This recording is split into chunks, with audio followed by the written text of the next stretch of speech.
নমস্কাৰ সকলোকে পুনৰ এটা নতুন ভিডিঅ'লৈ আপোনালোক সকলোকে পুনৰবাৰ স্বাগতম জনাইছোঁ। কি খবৰ আপোনালোকৰ? আশা কৰিছোঁ আপোনালোক সকলো ভালে আছে। আজি মাজুলীত বিৰাটেই ঠাণ্ডা পৰিছে, মানে এটামান বজালৈকে ৰ'দেই দেখা নাই।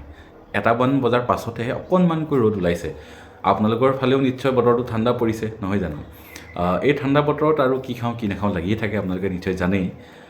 এইকেইদিনতো মাছ মাংস খাই আছোঁ, আপোনালোকে নিশ্চয় ভিডিঅ'খিনি চাইছে। আজি মাছ মাংস নাখাওঁ, আজি বেলেগ এটা পদ্ধতিৰে ভাতমুঠি খাম।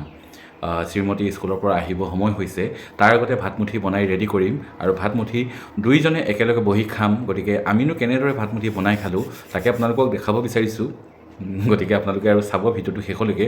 যদি ভিডিঅ'টো চাই অলপমান ভাল লাগে তেতিয়াহ'লে লাইক এটা কৰিবলৈ কিন্তু একেবাৰে নাপাহৰিব। তেতিয়াহ'লে ব'লক আজি আমাৰ ভিডিঅ'টি আৰম্ভ কৰোঁ।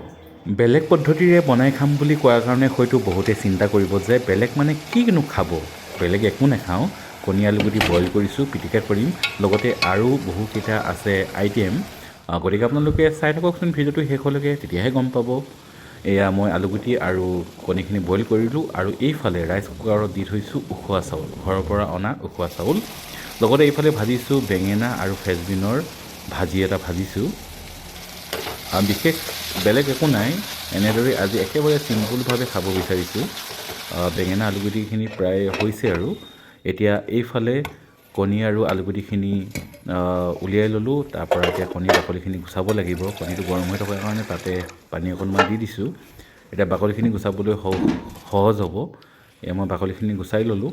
তাৰপিছতে আলুগুটি আৰু কণীৰ লগত একেলগে লৈ ল'লোঁ। এইপিনে উখোৱা চাউলখিনি অলৰেডি হৈ গৈছে, এইপিনে ভাজিখিনিও হৈ গৈছে। কিন্তু ভাজিখিনিত মই এতিয়ালৈকে হালধি দিয়া নাই। এতিয়া মই হালধিখিনি দি লৈছোঁ। মই ভাজিখিনি বনালে কেতিয়াও হালধি আগতে নিদিওঁ, অলপমান পাছতহে দিওঁ। কিন্তু আপোনালোকে নাভাবিব যে হালধি গোন্ধটো আহিব বুলি। আৰু এইফালে ৰাইচ কুকাৰটো চাওক, এইটো তলত অলৰেডি কুক হৈ আছে। যেতিয়াই লাইটটো ৱাৰ্মত জ্বলি যাব তেতিয়াই অফ কৰি থ'ব লাগিব। আৰু এইফালে পিটিকা দিবলৈ অলৰেডি পিঁয়াজৰ পাত, পিঁয়াজ আৰু আদা জলকীয়া চব এনেদৰে কাটি এতিয়া লগত একেবাৰে পিটিকা কৰি ল'ব লাগিব। তাৰ আগতে অকণমান মিঠাতেল দিছিলোঁ, এতিয়া অকণমান নিমখ দিছোঁ। এতিয়া পিটিকাখিনি খুব ধুনীয়াকৈ বনাই লওঁ। এনেদৰে বাৰু আপোনালোকে কণী, আলুগুটি, পিঁয়াজ দি এনেকৈ পিটিকা কৰি বাৰু কোনে কোনে খাই বেছি ভাল পায় নিশ্চয় কমেণ্ট বক্সত কমেণ্ট এটা জনাব দেই। এতিয়া পিটিকাখিনি আমাৰ হৈ গৈছে আৰু এতিয়া অকণমান বনাব লাগিব চাটনি, কাৰণ চাটনিটো আমাৰ একেবাৰে ফেভৰেট হয়। সেইটো কাৰণে চাটনি বনাবলৈ বিশেষ একো নাছিলে, মগু আছিলে, তাকে ৰচুন, আদা, ধনিয়া দি এনেদৰে চাটনি অকণমান বনাই লৈছোঁ। তাৰপিছতে এইফালে চাওক, ভাতখিনি অলৰেডি হৈ গৈছে। স্কুলৰ পৰা শ্ৰীমতীও আহিলে আৰু শ্ৰীমতী আহি লগালগ আহি বস্তুবোৰ ৰেডি কৰিলে কি কি খাব লাগিব লগত। গতিকে আৰু বেছি সময় নকৰোঁ, এতিয়া প্লেট দুখন পাৰি লৈ আমি ভাতটো উলিয়াই লৈছোঁ। বাকীখিনি শ্ৰীমতী আহি ৰেডি কৰিলে দেই, মই ৰেডি কৰা নাই। শ্ৰীমতীয়ে সকলোখিনি ৰেডি কৰিলে আহি, অকণমান সময় হ'ল অহা। এতিয়া ভাত দুটা উলিয়াই লৈছোঁ। ভাত মানে একেবাৰে জোখত বনাইছোঁ আৰু দুজনৰ কাৰণে। তাৰপিছতে এইফালে কাটি লৈছোঁ তিয়ঁহ এনেকৈ ডাঙৰ ডাঙৰকৈ কাটি লৈছোঁ খাবৰ কাৰণে। তাৰপিছতে এয়া ফ্ৰেঞ্চবিন আৰু বেঙেনাৰ ভাজিকণ একেবাৰে অকণমান হৈ পৰিলে, শুকাই গ'ল যে, একো নাই, অকণ অকণ খালেই ভাল লাগিব।